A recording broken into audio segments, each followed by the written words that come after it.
And you as a father and I as a mother, of course, know that there's nothing worse than infiltrating, a good message through our kids. And you know what that message is that the bear, because it's Russian bear, Mm-hmm. bear equals Mm-hmm. Russia, that the bear is actually a nice guy. I know, right? That Yeah. he's not out there to get people, and that's a bad No. thing. But No, and that's actually in in Western newspapers, in the Bild and all of them. They're actually mhm. talking about how I don't know how I'm gonna let my kids watch it because it's like one of the top five most popular TV shows amongst whatever demographic. And yeah, it's a Yeah. dangerous one. If anything, I mean, because I'm going to be putting this on the Russian channel with Yandex translations, that was pure sarcasm, of course. Uh, just in We are case. very facetious. Yeah. It is truly amazing that if you were to take the word Russian, so if you take a sentence like these people are bad, or I hate these people, or I hate whatever, if you say I hate Russians for being Russian, that is perfectly fine. That is normal. That is okay. If you replace Russians with Jews, Mexicans, Chinese, whatever, all of a sudden that becomes a huge problem. That should ring a bell. And it's not like it just started 2 months ago. This has been ongoing for a very, very long time. And I personally find it absolutely ridiculous that one type of people can be put down without any kind of repercussions. Yeah. You can easily go on any media in the US and say whatever you want about Russians, and most likely from the non-thinking crowd you'll get a standing ovation, maybe a promotion. Yeah. But Why no, you can't. Yeah. Why can't people realize that such a hypocritical double standard exists? Well, because there's a word for it, and that's fascism. And unfortunately, you and I as grandchildren of those that fought, hopefully through our veins flows the blood that actually remembers those things. And I Mm-hmm. believe in historical and genetic memory, what have you, that those things are not meaningless words to us, as descendants of those heroes. But at the same time, um it's a real thing. I mean, I have a quote here. You know who Florence Gaub is? She's a deputy director of the EU Institute of Security Studies. I don't know what that is, but it sounds pretty official. And a few days ago, she says, a few of you have taken issue with me saying Russians may look European, they're not European. Let me explain. One, 77% of Russia is in Asia, not Europe. Some people don't seem to know that. Okay, well, there's a problem with education, and duh, yeah, Russia is in partially Europe and partially Asia. And it's like somebody said, it's not that Russia is part Asia, part Europe, but it's that Europe and Asia have both Russia in it. So it's kind of like, the way that you see it. And then, too, she goes on. Oh, go ahead. Go ahead. No, but the thing is, even if, let's say, you call Russia a purely Asian country, So seventy what? It's se- okay to, no, to yeah, but 70% of the Russian population lives on the European side. Okay, and in this case, if people are saying that some people, and in some video games and in some areas, Israel is European, Turkey's European, Armenia, Georgia's European. So Are they though? I mean, I'm not saying it doesn't no, matter no, to me, it but doesn't matter. are But they? what I'm saying is that, All right. again, it doesn't matter to me either. But if you consider them European, well, guess what? Look at a map. 70% of Russians live in Europe, in the European side. And the majority of people living in Russia are Russians, but there are so many different other cultures and ethnic groups that live here. That, you know, Yeah. would you consider the people of Kazan, Tatarstan, would you consider them to be European if you consider Turkey European? Because they're Turkic people, but they Right. live in Asia, but they're Turkic people, and then Turkey is considered to be European. So what's the deal here? Who's European, who's not? And then at the same time, why is being European all of a sudden better than being Asian or African or. And that's an interesting thing, with the history of Soviet Union and everybody saying how evil it was. Of course, there were many, many issues with the Soviet Union, no question. But at the same time, all of these minority people, like, different ethnic groups, they flourished during the Hmm. Soviet Union. Hmm. They really, like, the government made it a point to go and to elevate their language. If they didn't have a written language, to write it down, to translate books from it into it, to have cultural kinds of things having to do with their dancing and music and all that. And all of those things are Russian. That's one of the things I love about like what they say, Russia is not a multi ethnic nation, but it's a multinational ethnicity. I love that Hmm. because it's very true. I mean, so many people with all kinds of last names, like Jewish last names, Armenian, Georgian, all kinds of Dagestani, are, from all over the place. All of those people, they are Russian. And that's the thing that cracks me up right now, is that people don't understand that the Chechens that are fighting in the operation right now, they are being seen as heroes, not just by the Chechens. I mean, it's an interesting dichotomy. Like, everybody right now is like, wow, those Chechens, they are, they're very cool. Let me go back to this woman, what she says. If we consider European to be a set of values, or rather, let's take a look at the World Values Survey, which clusters the world into different cultural hubs. And then she has this little map over there. And then she concludes and she says, my point is that Russia looks at this conflict in a different way than we do. And that's a fact. So it's like, it's okay because, they look at it differently. They are not European. What do you really want from those subhumans? Well, And that's going back to our point, is that that's basic fascism. no, but hold on a second. They look at this conflict differently than, well, what do they expect us to go, oh, you're right, let me just put my troops on the other side and start bombarding the Russians living in the east? I mean, is that what they think that we're going to do? And moreover, there are people that bring up Chechnya as when they say, well, you Russians, look what you did with Chechnya back in the 90s, in the first and then the second. Well, first of all, that both Chechen wars were started under the Yeltsin presidency, first of all. Okay? And When we, supported by the West in many and ways. support, yeah. And it's almost like a direct parallel with what was happening in UA, or what is happening. Same Western-backed drunk type of president wages a war and at the same time, there's also people in Russia saying, well, hold on a second. And also in those areas, they tried to establish an Islamic state. Okay, they wanted to do that. They were trying to attack neighboring Dagestan as well. So it's a very complicated situation and much more complex than what was happening in Ukraine, in my opinion. But still, parallels can be made. And now look at the difference, because people say, hey, Putin's he's a horrible president. He's a dictator. Remember Chechnya? I'm like, yeah, I remember Chechnya. It was horrifying. And guess what? When Putin came to power, he He managed ended that war. he ended, and what many people don't know is that Ahmad Kadyrov, the father of Ramzan Kadyrov, both of them fought against the federal government that Yeltsin represented. And then they switched sides because they saw someone that they could actually work with and they could bring peace to their people. And they started fighting against the terrorists that were backed by the West in Chechnya. And now look at them. It's I read somewhere, it was in a video where people in Ukraine were saying, it's amazing that, but when we hear Allahu Akbar, we say, oh, finally, we're so happy the Russians are here. That should paint a picture. That's amazing. I mean, if somebody was to tell an average Russian person that that would be the phrase, the going phrase for all Russian, if they would say that 15 years ago, I don't think anybody would believe it. But right now, it's true because, like, everything is in this world.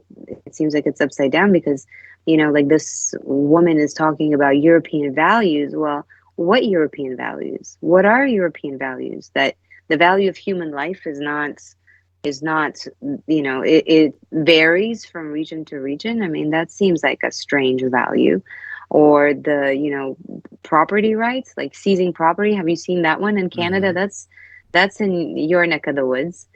That it's okay to take property from Russian people because hey, they are, being collectively punished.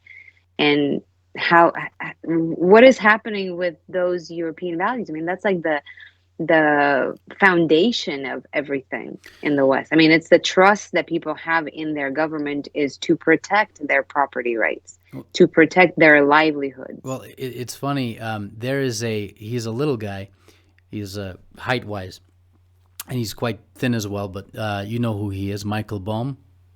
Hmm. Yeah, so he's a regular on some of the Russian TV shows and everything like that. And I got to You met meet. him in person, huh? I met him in person when I was invited to a TV show on Uh-huh. NTV on Место встречи, and Hmm. he was there talking about that property rights in the U.S. are Uh-huh. paramount, and I pointed it out that that is not true.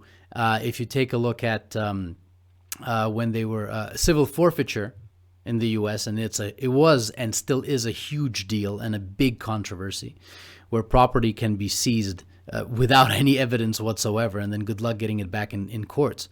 But now, I mean, we see that property is not paramount at all, at all. And the thing is, and I've told my friends this a while ago, and I thought this was always in the back of my mind. If you are a Russian person living in the West, living somewhere in Western Europe, and if there's a big open conflict that can occur now because Hmm. everything is so tense, guess who's going to be put in a camp? It's going to be Russians. It's No matter who you mortifying. support, no matter who you support in the US and Canada, you're going to be put in camps, just like the US did with the Japanese. And in a way, I understand why they did it. The U.S. did it. I get that. I can accept that argument. I'm not saying it's right, but I can accept it. But this is the danger that Russians actually face, whether they support or they don't support the government. Because right now, I mean, you'll see the Russian actors and actresses and TV hosts, some of them saying, "We don't support this," and they're running away to like Dubai, Israel, U.S., Canada, and they To don't what under, end exactly? To they're what end? they don't I don't get understand they're it. going to be affected by it as well. They're still Russian, no matter what they say. They are what they are, but it's their choice. It's a very precarious situation that they find themselves in. But you know what I love about Russians though? Um, No idea. and I'm very proud of that because I don't know if you saw these billboards in the city.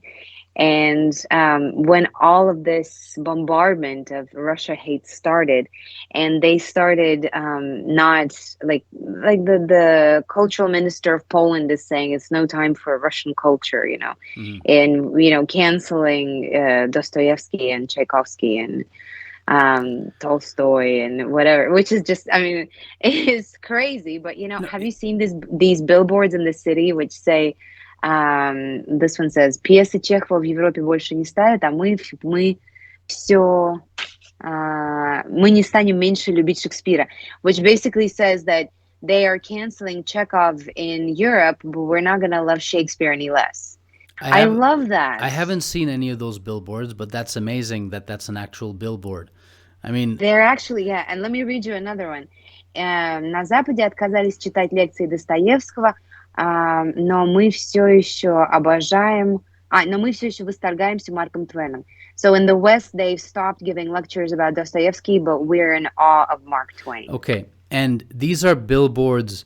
I mean, they're In the direct. Yeah, city, but just in the Moscow, in the city. they're directed towards Russians. But All here we right. can clearly see the absolute appalling strategy that the Russian government is taking to marketing this to other people, because this is a And very that's very strong message. unfortunate. And it's very It's a very unfortunate because I unfortunate. can easily, without even writing a script, the script is already written there in that billboard. All I have to do is just get on camera, gather a whole bunch of people and say, yeah, you're banning people that, wouldn't even know that Putin was going to exist, or Russia was going to be a communist country and then become a Russia again in a different way, who were living in the Russian Empire.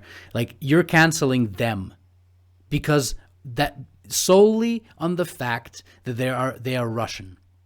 I mean, And we're circling back to the problem with education, and mhm. that's something that is my biggest soapbox that I would like to But stand on. uh, It's about yeah, education. When people don't see the value of those classics and the literature and those things that are part of our civilization, if they are not taught in the West as something paramount to our common mhm. civilization, it's very difficult to say, well, you can't cancel that.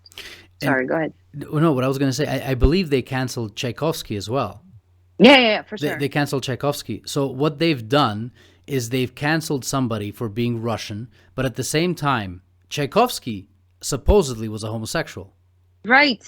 And he's brilliant. And you know what I love about our all of the knowledge that we have today is that honestly, I don't see how it makes a bit of difference whether he was or was not a No, homosexual, yeah, but because he understand wrote this. beautiful music. Let me tell you about Yeah, him. yeah, Just while we're on the subject, did you know that he went to study music to the conservatory when he was 24 years old?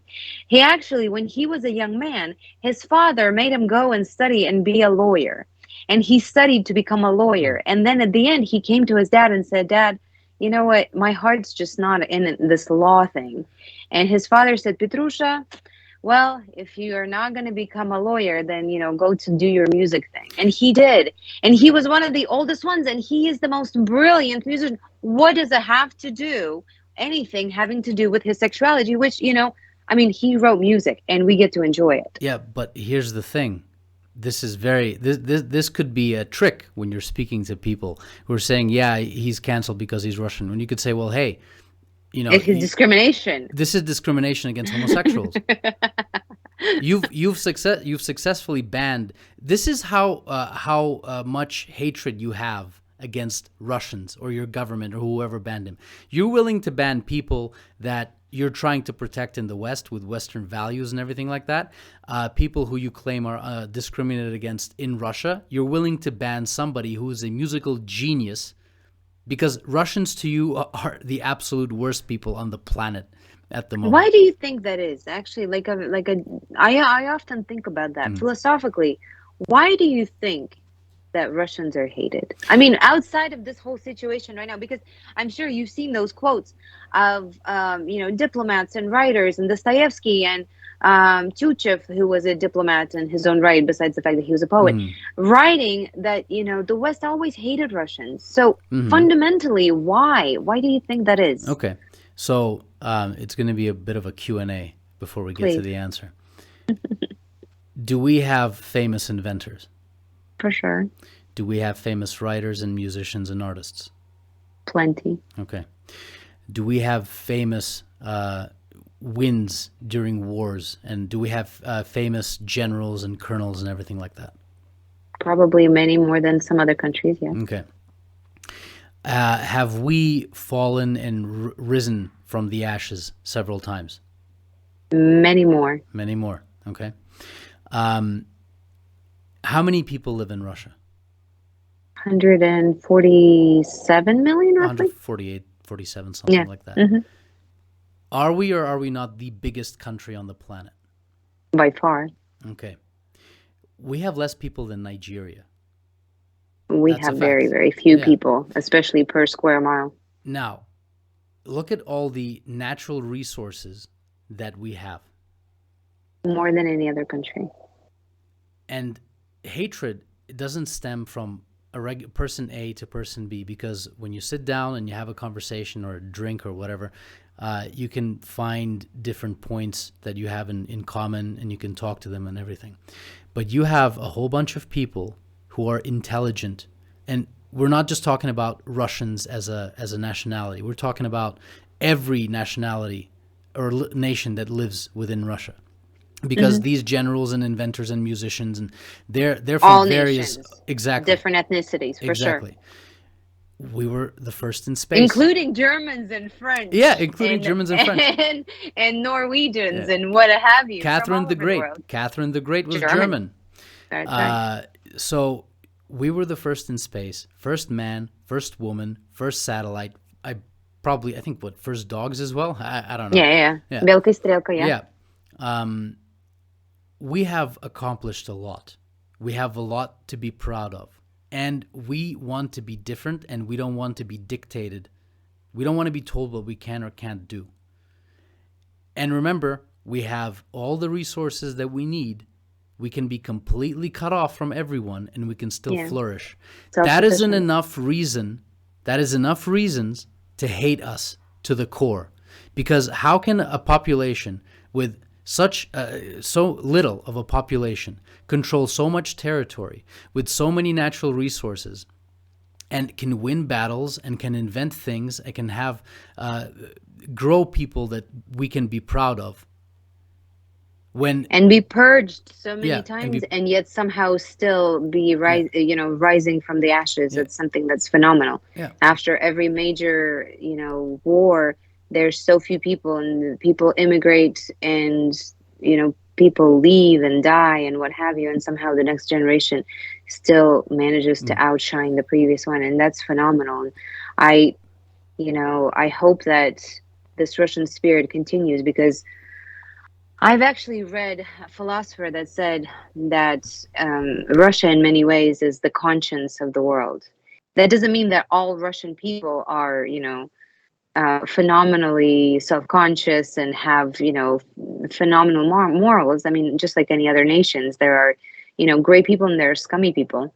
But as maybe the producer of some of these cultural heritage, pieces of literature and music, whatever, it somehow tries to elevate humanity, and maybe others don't like us, and maybe that's why.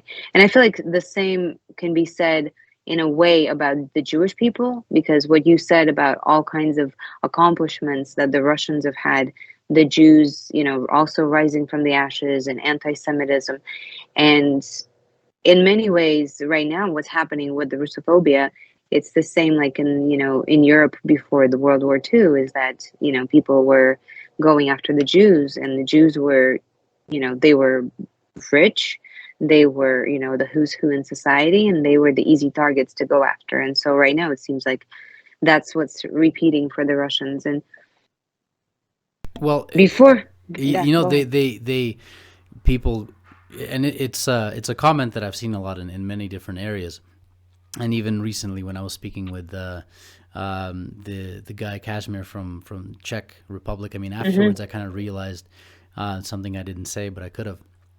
I mean, he mentioned that they are afraid of us. They are scared of us. Okay. And I said, don't poke the bear. If you're scared of the bear, stop poking it. What are you trying to accomplish? To be eaten by the bear after you've been poking it for years and years and years? But the thing is, they are afraid, but it's us who should be afraid. Because we're not the ones that every 70 years or so decides to have a military mission to destroy another country in Europe. That's We true. were, and they argue with. They're like, well, you captured the Soviet Union captured half of Europe, and you kept it. Well, hello, you marched on our territory. Yeah. You killed so many people, and the Czech Republic produced weaponry and not only munitions. I think it was munitions, but armored vehicles for sure for the Reich. And all the nations, whether they liked to or not, whether their population was for or against, the governments did work together, whether they had to or not, and they marched on our territory. And they'll say, well, remember Molotov-Ribbentrop. Well, I understand in psychology people remember the first and the last thing, and they tend to forget what happened in the middle. But guess what? There's the Munich Accords or agreements, and there's a whole bunch of agreements that were signed between various European nations and Nazi Germany at the time. But Yeah. nobody seems to remember those. No, No. nobody remembers those. Nobody remembers that Poland invaded Czechoslovakia along with Nazi Germany at the same time.